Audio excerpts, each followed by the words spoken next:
NetsBoy, so let's hear what he has to say. His name is NetsBoy, he thinks the world is all over when the Nets just can't play.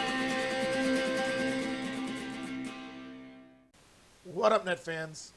NetsBoy here, bring you latest in your Brooklyn Nets news. Not a lot of positives in this episode. Not many at all. More disappointment and anger. It's been 4 games since my last episode, which was before the All-Star break.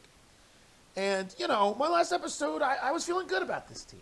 Like, obviously, no championship aspirations, no KD, no Kyrie, whatever.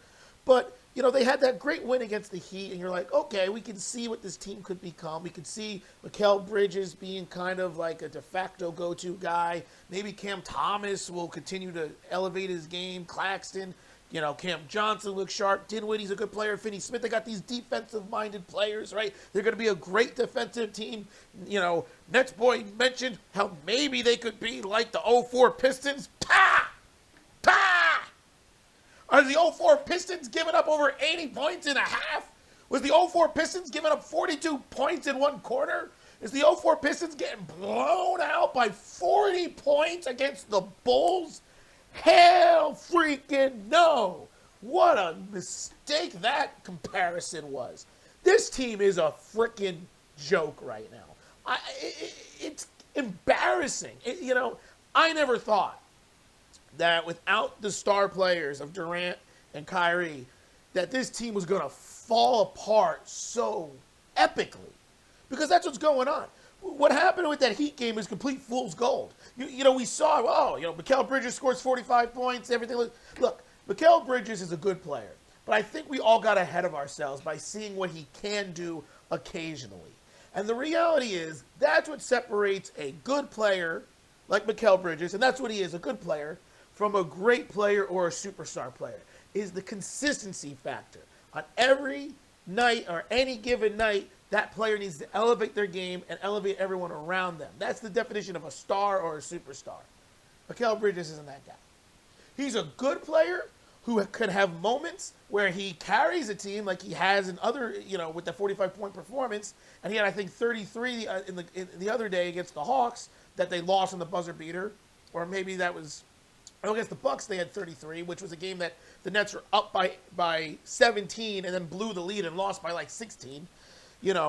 But the reality is he's just not that guy. And I don't think he ever will be that guy. And that's okay. He's a good player. He is a starter caliber player. He is a borderline all-star caliber player. But even as an all-star, I would expect more from that. So, he's right there. But he's not the answer. He's not going to be the answer. And I think we see that because he's a little too inconsistent. And, he could get better, and I'm not going to say he won't, but, because he's adapting to a new role. He's adapting to being the go-to guy. But until he really figures it out and gets a more consistent shot down, he's not the answer. Cam Thomas, definitely not the answer. Look, I get it. He had back-to-back 40-point performances. And he's had these moments of just pure greatness. And you're like, this guy is a star. But I'm telling you this right now. Cam Thomas is not a star. He is, at best, a sixth man who can provide you, play 25 minutes a game and provide you, 15 to 20 points off the bench. That's the role Cam Thomas needs to be. You want to know why? Because the guy has no idea how to play basketball. I'm going to say it. If people haven't talked about it, I'm talking about it. The guy has no idea how to let the game come to him, no idea how to play make. He literally ignores his first option or his first shot and has to dribble around in circles for about 15 seconds before he decides, oh, geez, there's like 10 seconds on the shot clock. Maybe I should try to do something now. And then he dribbles in a corner and does a stupid fadeaway that, let's be honest, it goes in 6 out of 10 times, but the other 4 times is a complete disaster. He literally has opportunities to make either a mid-range jump shot or slash to the basket or a step-back 3, but he elects to go to his second or third or fourth choice or option on the court. and he's a freaking black hole. It like there was a play where he had Cam Johnson wide open in the corner. Cam freaking Johnson, a guy who's like a 44% three-point shooter, and he's in the corner open, and Cam Thomas decides to do a step-back jump shot and a step-back three. This guy's not smart. He does not have a good basketball IQ. He's got one gear, which is forward and score. No, excuse me. No, I would love him to be forward. He doesn't have one gear that's forward. He's got one gear in scoring, but he really just zigzags it all over the court like a spaz and has no idea how to play basketball. I don't like him. I thought maybe he was going to grow and mature, but you know what he's doing right now? He's trying to say, I'm the guy. I should be the guy, so the guy's got to be the guy to take tough and dumb and big shots. No, Cam, you got to be a basketball player. This is why Jacque Vaughn has not, given him the keys to the franchise like everyone thought that they were going to do with Kyrie and KD gone. Because Jacque Vaughn knows Cam Thomas doesn't make anybody better. He doesn't play make. Occasionally he'll make a pass if the guy is wide open under the basket. Like if Claxton is sitting there and no one's around him, he'll give him the ball because it's so obvious. Like, I don't want a player like that, okay? I get it. When he gets hot, he can make impressive shots and he can carry you offensively. But that happens what? One every 5 games pretty much at best. And that is not going to win you things. I want Cam Thomas to get traded, to be honest. I think he's the perfect young player to be traded. And I'm not going to say he won't figure it out. He's young. He's, 21 years old? I'm not saying he won't eventually learn and when he should shoot and not shoot and pick his spots and find his where he needs to be most effective. I do believe he'll figure that out. But the reality is, I don't have the patience for it at this point. I really don't. And this Nets team, losing gets them nowhere, right? They don't have their draft pick, all right? The Rockets have the right to swap. Thank you once again, James the piece of crap Harden. So being bad does not help the Nets in any way at all. I guess in theory it helps if the Rockets still do worse than the Nets because they'll keep their pick and the Nets would have a worse pick themselves. But still, I mean, it does not really help to be bad, and so I don't really want to deal with Cam Thomas anymore.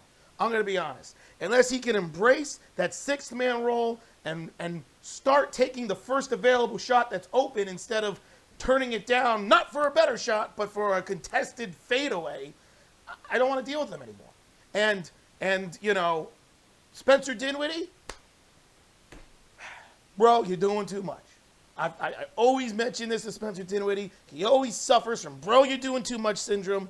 And, in Spencer's defense, who the hell else is going to step up and try to score? But Spencer becomes a black hole sometimes too. What happens is when the team struggles offensively, he tries to be the offensive guy.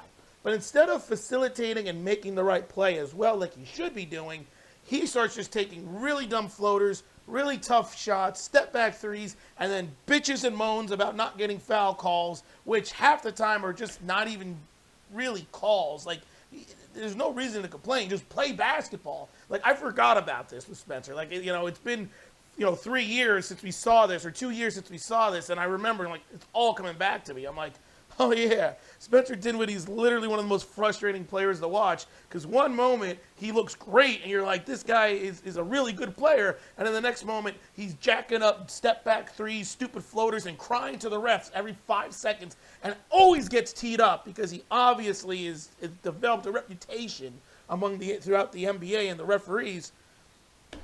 Bro, you're doing too much. And honestly, I don't know where to turn to with this Nets team. I don't. Like I just said, I don't think Mikal Bridges is really the answer. I think he's good, but not great. Cam Thomas can have a big game once every 5 games and be a complete disaster and a black hole. Spencer Dinwiddie can have his moments, right? We've seen him have his moments. The loss to the 76ers, he just missed the game-tying buzzer beater. We know he can make big shots. Spencer Dinwiddie's still a good player, but he's not really the answer. Is Cam Johnson the answer? He's not really a shot creator. Like, he can shoot the ball, but he's not someone who can create his own shot. So I don't know where the answer is at this point. Is Nick Claxton, is he the answer? Are we going to start feeding him the ball in the post and seeing his post game or what he can do? I don't know. I mean, the reality is just kind of sunk in. This Nets team, they may not even make the playoffs. I'm out there thinking, oh, they could go 500 the rest of the season. This team is going to be lucky to win 5 games the rest of the year. And listen, this is a tough stretch of games, right? You know, they had the Bucks, the Knicks, who have been rolling. They got the Celtics. But the game against the Hawks and the game against the Bulls, they had to win one of those 2 games. And to get blown out by the Bulls the way they got blown out and to, you know, be down in the hole that they were against the Hawks, like, they just weren't competitive games. And that's the thing. Like, I got no problem with the Nets losing. Losing. Like, it's going to happen. This team's going to lose games. But to be blown out in 3 of the last 4 games, pretty much. The Bucks loss wasn't really a blowout, but they were up by 18 and they lost by like 14. Like that, you can't do that. Like, I don't know where this defense is. This team is literally has all these great defensive personnels. Dorian Finney-Smith, Mikal Bridges, you know, Nick Claxton, Royce O'Neal, Cam Johnson. These are literally 5 really good to great defensive players. And this doesn't even include Ben the Useless Simmons, who, I mean, don't get me started on that guy. How the hell do you have knee soreness coming out of resting for 10 days? What? Who comes out of the All-Star break with soreness? What the hell were you doing? Why? Like, why? How? I don't get it. And now they're saying that Ben Simmons has been dealing with a knee issue for the whole season, and it's been flaring up here and there. Okay, look, I can believe that, and I buy that. I actually am someone who has dealt with loads of knee injuries. I've actually had 4 knee surgeries personally myself. This is why I don't play professional sports. Well, it's not the real reason, but it's not the point.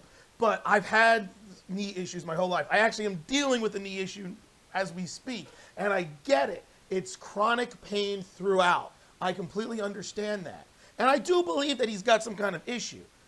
But you're trying to tell me that resting it for 10 days or using some sort of treatment is not going to help it? If it's this bad, he needs to be shut down and get surgery right away, because that's really the only way to repair this.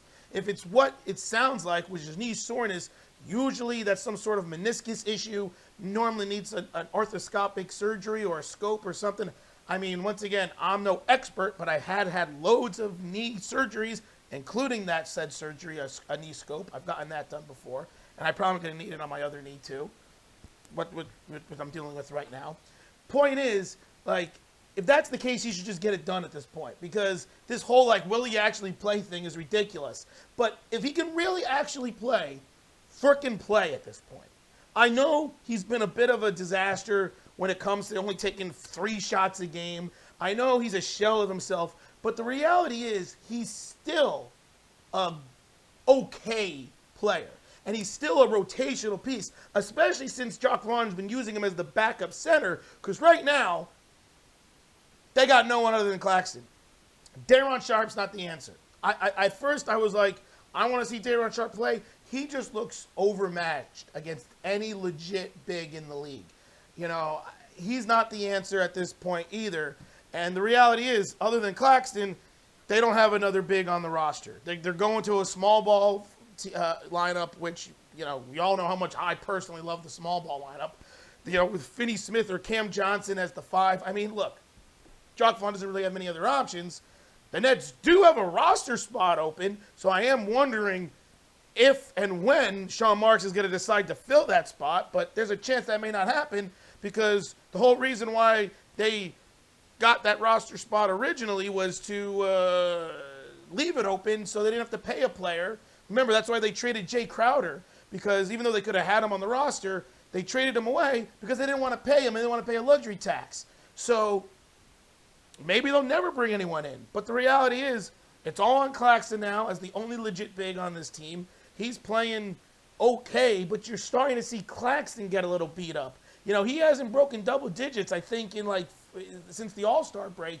And you're seeing that like teams are kind of really forcing themselves on him because they know that he's the only guy who can rebound on the Nets regularly. He's the only rim protector. He's the only guy who could actually finish around the basket now because they don't have Kyrie or KD, and Spencer Dinwiddie, though he can finish, chooses to take a step back three and be stupid. Cam Thomas can finish, but he'd rather dribble in circles and take a step back fadeaway. Like, defenses are learning that this Nets team is very limited at what they can do.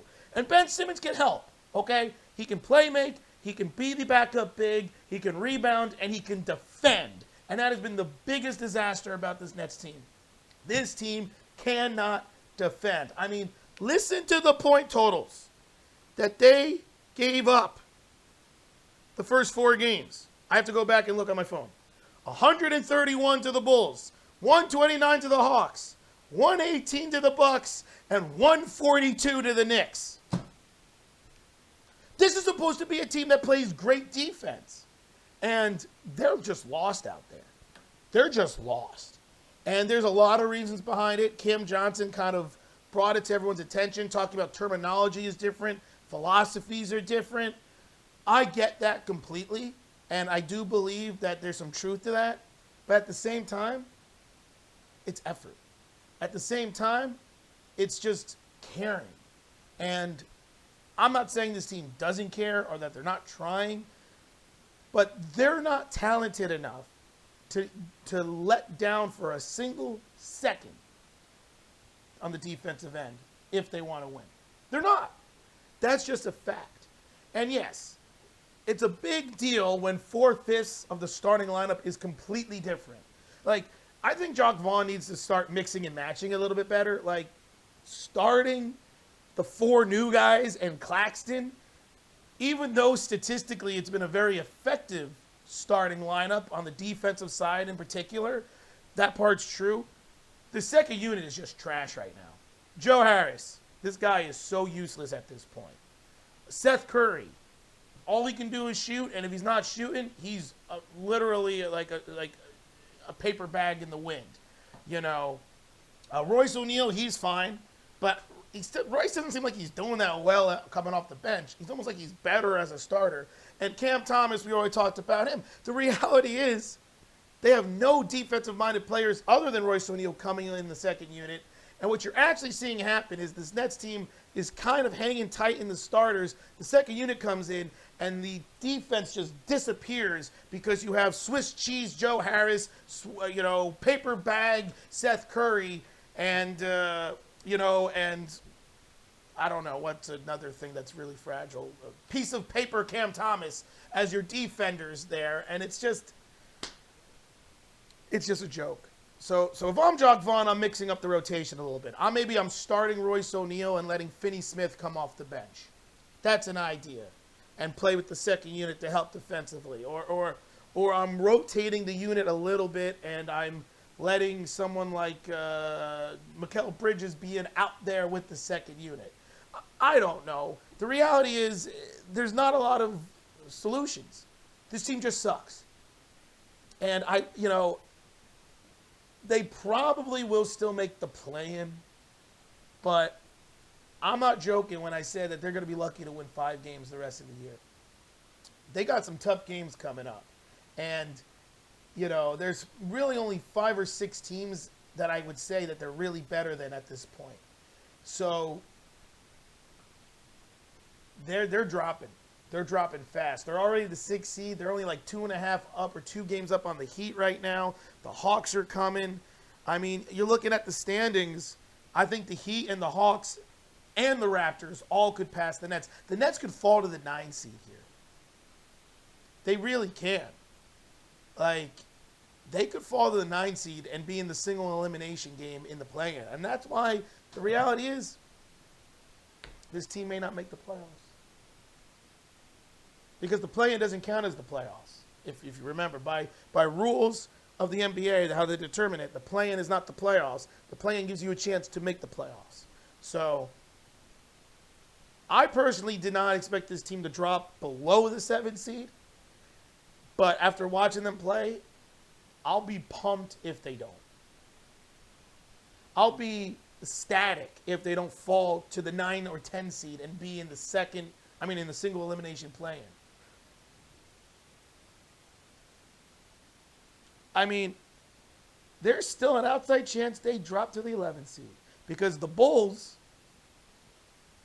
and, well, I wouldn't say as much as the Wizards I'm afraid of, but I'm more afraid of the Bulls. I think the Bulls could actually pass them too if they get on a streak and realize that they have 3 really good players in Zach LaVine, DeRozan, and Vucevic. Like, if they can figure out how to play basketball, they obviously figured it out against the Nets when they blew them out by 40 points.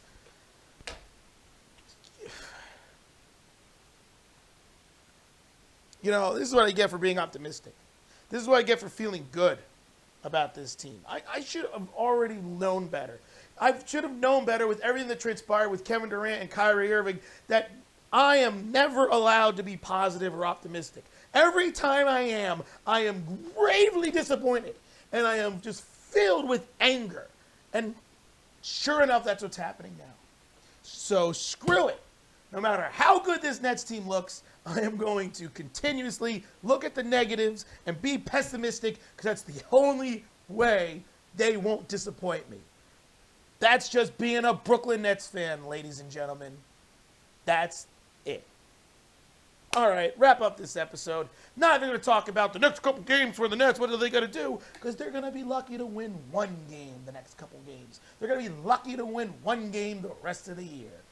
That's just a fact. So let me know what you guys think about everything. If you agree with me about this team just being lucky to even make the play-in at this point, if they're about the players that they have in this team, the so-called future possible stars, and how useless they all are, and how this team is supposed to be a great defensive team is just a joke on the defensive end. Let me know what you guys think about everything. And until then, or until the next NetsBoy episode, this is NetsBoy just saying, what a surprise, the Nets are a joke and suck, and signing off.